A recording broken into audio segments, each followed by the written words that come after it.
ont été les modifications opérées par les sénateurs? Elles portent sur la définition même du lanceur d'alerte. Les sénateurs ont supprimé la notion de dénonciation de menaces ou préjudice pour l'intérêt général, remplacée par celle d'acte ou d'omission allant à l'encontre des objectifs poursuivis par les règles de droit.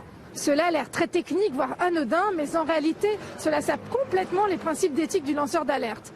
Car le droit n'est pas toujours enfreint lorsqu'une société laisse sciemment l'intérêt général. Par exemple, on ne pourrait plus considérer comme un lanceur d'alerte celui qui dénoncerait un dossier de production d'un médicament autorisé mais dangereux, comme le Mediator à l'époque, ou un problème de santé pas encore identifié, comme des cancers environnementaux. Les sénateurs refusent aussi d'accorder la même protection à certaines aides des lanceurs d'alerte, comme les associations non agréées, qui sont pourtant parfois très utiles ou bien renseignées pour révéler des scandales.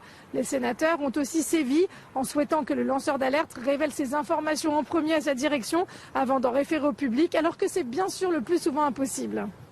Et puis, ils ont décidé que les lanceurs d'alerte pourraient être poursuivis en cas d'atteinte à la vie privée ou d'atteinte au système de traitement automatisé de données.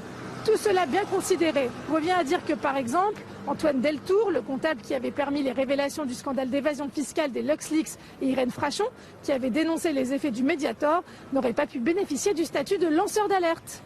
Ces diverses réécritures pourraient très bien en revanche servir la cause des lobbies. Une enquête de Mediapart avait révélé par exemple que l'association bretonne des entreprises agroalimentaires avait écrit à certains sénateurs pour suggérer des amendements. Alarmée, la défenseure des droits Claire Hédon a appelé les sénateurs à maintenir toutes les avancées de la proposition de loi sur les lanceurs d'alerte votée par les députés en première lecture. Les lobbies vont-ils réussir à se tailler la part du lion si certains des amendements restaient en place? La directive européenne de 2019 impose aux lois nationales de ne pas être en recul. Même si l'Assemblée nationale aura le dernier mot, l'offensive des sénateurs est un très mauvais signal pour ceux qui ont sacrifié leur carrière et parfois leur vie privée au service de l'intérêt général. La Maison des lanceurs d'alerte a appelé à se rassembler mercredi matin devant le Sénat.